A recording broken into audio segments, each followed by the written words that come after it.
Assalamualaikum warahmatullahi wabarakatuh. Saya Hersy Arif dari Forum News Network. Dinamika politik menjelang Pilpres benar-benar berubah sangat cepat bersamaan dengan semakin mendekatnya waktu pendaftaran bakal calon presiden dan bakal calon wakil presiden. Anies Baswedan, bakal calon presiden yang diusung oleh Koalisi Perubahan untuk Persatuan yang terdiri dari Nasdem, PKS, dan Demokrat, dikabarkan sudah memutuskan akan maju Pilpres 2024 berpasangan dengan Ketua Umum PKB Muhaimin Iskandar. Dengan begitu artinya ini kan Muhaimin Iskandar keluar dari koalisi Indonesia Maju yang dipimpin oleh Prabowo Subianto dan bergabung dengan Koalisi Perubahan untuk Persatuan. Tetapi bagaimana kemudian posisi Partai Demokrat? Nah ini yang perkembangan yang saya sebut tadi sangat dinamis ya. Sebenarnya sinyal bahwa Anies akan menggandeng Cak Imin ini diperlihatkan dengan kunjungan Anies Baswedan ke Jombang, Jawa Timur, dan dia mengunjungi sejumlah pesantren serta melakukan ziarah ke makam para sesepuh tokoh Nahdlatul Ulama, termasuk ayah dari Cak Imin, yakni Kiai M. Iskandar. Sampai Kamis sore belum ada penjelasan resmi dari Anies maupun Nasdem tentang perubahan komposisi ini. Namun melalui keterangan persnya Kamis sore 31 Agustus 2023, Sekjen DPP Partai Demokrat Tengku Rifki Harsha menyatakan Surya Paloh dan Anies Baswedan itu sudah memutuskan untuk menggandeng Muhaimin Iskandar sebagai calon wakil presiden dari Anies, dan tindakan yang dilakukan oleh Surya Paloh dan Anies ini dinilai oleh Demokrat itu sebagai pengkhianatan terhadap koalisi perubahan. Dalam keterangan tertulisnya yang disebar ke media, Partai Demokrat mengungkap bahwa Partai Nasdem itu secara sepihak telah mengusung duet Anies Baswedan dan Muhaimin Iskandar atau Caimin. Dan tadi disebutkan seperti saya bacakan tadi, itu merupakan pengkhianatan terhadap spirit perubahan. Rentetan peristiwa yang terjadi merupakan bentuk pengkhianatan terhadap semangat perubahan, pengkhianatan terhadap piagam koalisi yang telah disepakati oleh ketiga parpol, juga pengkhianatan terhadap apa yang telah disampaikan sendiri oleh calon Presiden Anies Baswedan yang telah diberi mandat untuk memimpin koalisi perubahan. Itu keterangan tertulis dari Tengku Rifki Harsha.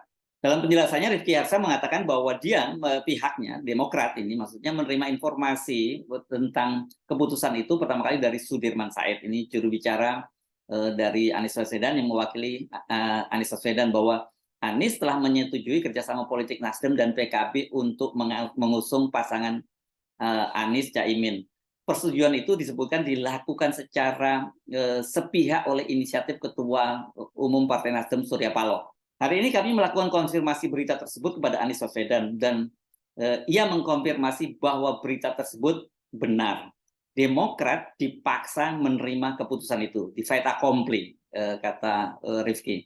Atas peristiwa itu, Rifki mengatakan Partai Demokrat akan menggelar rapat majelis tinggi.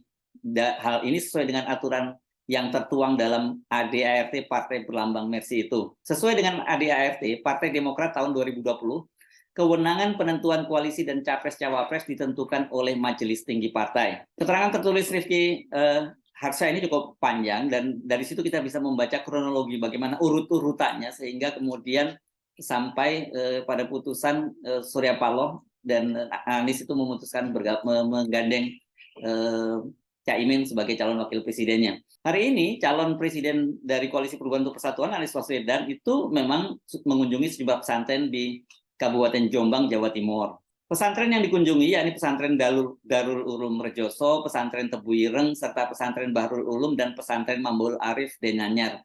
Di pesantren Mambaul Ma'arif Denanyar, Anies menziarahi makam Kiai Haji Bisri Samsuri, pendiri NU yang juga kakek dari Muhaimin Iskandar. Selain itu, Anies juga mengunjungi atau berziarah ke makam ayah dari Caimin, Kiai M. Iskandar. Makam ayah Caimin ini berada di komplek yang sama dengan makam Kiai Bisri Samsuri. Kemudian Anies Baswedan juga menziarahi makam Kiai Haji Yusuf Khalil, ayahanda dari Sekjen PBNU Saifullah Yusuf. Alhamdulillah bisa berziarah ke semua zuriah di sini, kata Anies ditemui saat berkunjung ke pesantren Denanyar. Di pesantren yang didirikan oleh kakek Caimin ini, Kiai Bisri Samsuri, Anies menunaikan sholat zuhur, menziarahi makam keluarga pengasuh pesantren, silaturahmi dengan pengasuh pesantren di dalam kesepuhan. Selain itu, Anies juga berkunjung ke kediaman keluarga Caimin dan sungkem kepada Ibunda Caimin Nyai Muhasonah. Keputusan PKB bergabung ke koalisi perubahan, sementara kita begitu ya menyebutnya dulu ya, sampai kemudian apakah nama koalisi ini akan berubah atau tidak, dan kemudian sekaligus menempatkan Caimin sebagai calon wakil presiden dari Anies ini sungguh mengejutkan. Kita kan kemarin mengikuti safari maraton dari Anies Baswedan ya. Pertama, hari Kamis malam itu bertemu dengan Ketua Umum Partai Nasdem Surya Paloh ya. Pertemuan yang semula direncanakan di Nasdem Tower itu kemudian dipindahkan ke Grand Hyatt. Pertemuan selama 4 jam.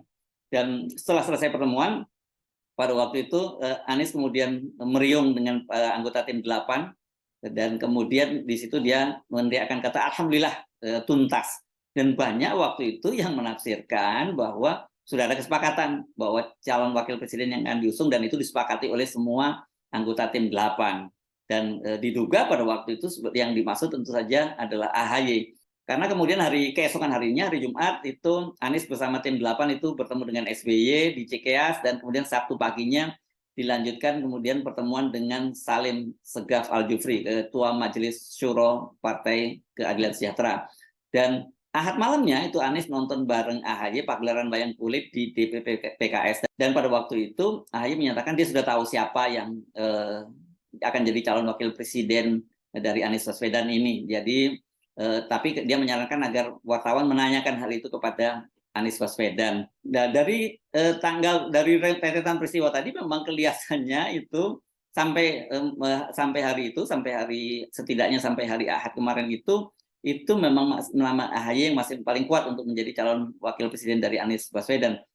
Dan sementara itu pada hari Seninnya tanggal 28 April 2023, ketika berlangsung ulang tahun ke-25 atau memperingati hari ulang tahun ke-25 Partai Amanat Nasional itu kan, Prabowo mengumumkan nama koalisinya, yakni Koalisi Indonesia Maju. Dan pada waktu itu Caimin yang terlambat mengaku dia terkejut ketika dia mendengar perubahan nama itu, dan dia waktu itu menyatakan kalau begitu Koalisi Kebangkitan Indonesia Raya sudah bubar dong dengan diumumkan nama baru dari Koalisi Indonesia Maju. Dan waktu itu Caimin menyatakan dia tidak dalam posisi setuju atau menolak, tapi dia akan melaporkan itu kepada partai dulu ya. Ini akan dibahas di partai. Rupanya Surya Paloh bergerak cepat ini. Dia melakukan pertemuan dengan Caimin, dan pada hari Selasa malam itulah kemudian seperti keterangan dari Tengku Rifki Harsa, itu Anies mengutus Sudirman Said untuk memberitahu keputusan dari Surya Paloh dan Anies Baswedan yang akan menggandeng Caimin sebagai calon wakil presidennya. Tentu kalau kemudian Caimin bergabung, ini sesuai dengan keinginan dari Partai Nasdem yang sejak awal sebenarnya membidik tokoh dengan latar belakang Nahdlatul Ulama. Sebelumnya nama Khofifah Indar Parawansa yang disebut-sebut calon kuat, bahkan kemudian ada nama mantan putri mantan Presiden Abdurrahman Wahid, yakni Yeni Wahid. Nah, sekarang rupanya target berikutnya adalah Muhaimin, dan saya kira ada dua keuntungan dengan mengambil Muhaimin ini bagi Surya Paloh. Pertama, dia tetap mendapatkan tokoh NU yang diharapkan bisa membantu elektabilitas Anies Baswedan di Jawa Timur dan juga di kalangan Nahdliyin. Yang kedua, ini dari sisi presidensial threshold ya, yang bisa menggantikan posisi Demokrat kalau kemudian Demokrat cabut karena tidak sepakat dengan pilihan itu. Dan kemarin itu hari Rabu tanggal 30 Agustus kan muncul berita bahwa juru bicara Anies Baswedan, Sudirman Said, itu dikabarkan membatalkan kehadirannya dalam peluncuran Anies App karena ada pertemuan mendadak membahas soal good news pada waktu itu ya. Tapi ketika dihubungi, Sudirman membantahnya bahwa dia punya acara lain, tidak semua urusan dia berkaitan dengan soal siapa yang jadi cawapresnya ya. Rupanya ini yang dimaksud good news itu adalah itu ya, keputusan PKB bergabung dengan Koalisi Perubahan. Tapi ini good news bagi Anies, sebaliknya bagi AHY ini adalah bad news. Sebab bagi AHY dan Demokrat, posisi AHY sebagai calon wakil presiden Anies Baswedan itu adalah harga mati. Kendati sebelumnya sudah disepakati bahwa siapa yang akan jadi calon wakil presiden itu sepenuhnya diserahkan kepada Anies, Tapi kan kita tahu bahwa bagi Demokrat ya harus AHY ya, kalau tidak ya mereka pasti akan mundur dari koalisi ini. Dan soal ini kan pernah terjadi sindir menyindir antara Wakil Ketua Umum Partai Nasdem Ahmad Ali dengan AHY. Waktu itu AHY kemudian membuat analogi, apakah kalau dia yang menjadi calon wakil presidennya akan ada partai yang mundur, gitu, yang keluar dari koalisi, maksudnya tentu Nasdem. Sebaliknya, kemudian Ahmad Ali juga membalikkan pertanyaan itu dengan pertanyaan juga, kalau kemudian AHY tidak jadi calon wakil presiden, apakah juga akan keluar dari koalisi? Nah, kalau benar sekarang ini Anies akhirnya memutuskan berpasangan dengan Caimin, apakah dengan begitu Demokrat akan keluar? Apalagi tadi pernyataan dari Sekjen DPP Partai Demokrat kan jelas ini penilaiannya merupakan pengkhianatan ya terhadap yang dilakukan oleh Surya Paloh dan Anies Baswedan. Nah, kalau kemudian Demokrat keluar, bagaimana nasib Koalisi Perubahan dan Persatuan dan juga pencapresan Anies Baswedan? Kalau dari sisi Anies dengan bergabungnya PKB, maka tiketnya untuk Pilpres 2024 nanti tetap aman. Nasdem itu sekarang ini memiliki 59 kursi dan PKB memiliki 58 kursi di DPR RI. Jadi total 117 kursi, lebih 2 kursi dari syarat minimal 20%, yakni 115 kursi. Kan total jumlah anggota DPR itu sekarang 575, jadi 20%-nya adalah 115. Jadi lebih 2 kursi, aman tiketnya.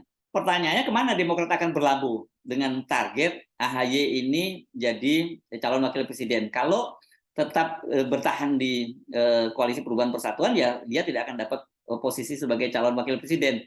Dan pertanyaan berikutnya, bagaimana dengan posisi PKS? Dengan Prabowo atau Ganjar? Atau tetap Anies? Ini pilihan yang tersedia sekarang ya, kalau begitu ya. Kalau PKS ini dengan Prabowo, ini merupakan koalisi lama ya. Mereka 2 Pilpres itu berkoalisi gitu. Tapi kan kemudian ketika Prabowo memutuskan bergabung dalam pemerintahan Jokowi, dia PKS itu memutuskan untuk menjadi oposisi.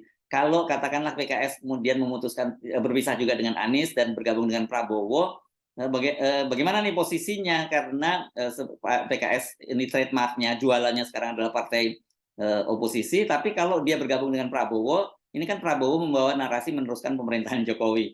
Sementara dengan kalau bergabung dengan PDIP, mengusung Ganjar Pranowo, saya kira ini agak sulit juga ya membayangkan PKS akan bergabung dengan PDIP, karena sejak awal kan Sekjen PDIP Hasto Kristianto menyatakan bahwa secara ideologis dengan PKS ini mereka nggak ketemu. Jadi saya kira kemungkinan besar ini kalau Anies kemudian berpasangan dengan Muhaimin Iskandar, PKS itu akan tetap bersama dengan Anies Baswedan. Karena dengan cara begitu dia akan tetap dapat kotil efek dari Anies. Tapi kalau dia lari ke Prabowo, apalagi ke Ganjar, ya PKS tidak akan dapat kotil efek sama sekali. Nah, tinggal sekarang ini Demokrat yang harus putar otaknya ya. Dan karena targetnya kan jelas jadi calon wakil presiden. Kalau ke koalisinya Prabowo tidak mungkin mereka menjadi atau AHY mendapat posisi sebagai calon wakil presiden. Caimin saja kabur karena walaupun dia sudah menjadi partner paling awal dengan Gerindra, tapi ternyata kan dia tidak dapat kursi sebagai calon wakil presiden. Kalau ke Ganjar Pranowo, masih mungkin sih sebenarnya AHY itu dapat posisi sebagai calon wakil presiden. Tapi apakah AHY itu bisa dianggap melengkapi elektabilitas dari Ganjar Pranowo? Gitu. Itu yang saya kira jadi pertanyaan. Jadi memang dengan keputusan Anies mengusung Caimin sebagai calon wakil presidennya dan PKB bergabung di situ, itu yang sekarang ini betul-betul kebingungan adalah Partai Demokrat. Jadi wajar kalau mereka ini sangat marah kepada Surya Paloh dan Anies Baswedan. Jadi kalau dari sisi Surya dan Nasdem ini ya mereka memang sejak awal tidak menghendaki AHY, jadi membuat mereka itu tidak jadi persoalan kalau Demokrat keluar. Yang penting kemudian PKB masuk di koalisi ini. Dan tadi seperti saya sebutkan ada 2 targetnya ya. Satu mengincar tokoh NU dan kedua dari sisi presidensial threshold 20% memenuhi syarat itu. Jadi Muhaimin ini memenuhi 2 ekspektasi itu dari Surya Paloh. Tapi pertanyaannya, apakah Jokowi akan membiarkan Caimin ini bersama dengan Anies, dan dengan begitu Anies Baswedan itu bisa tetap melenggang maju pada Pilpres 2024. Saya kira ini peta persaingan Pilpres 2024 ini akan menjadi makin seru. Saya Hersbun Arif dari Forum News Network. Sampai jumpa lagi. Wassalamualaikum warahmatullahi wabarakatuh.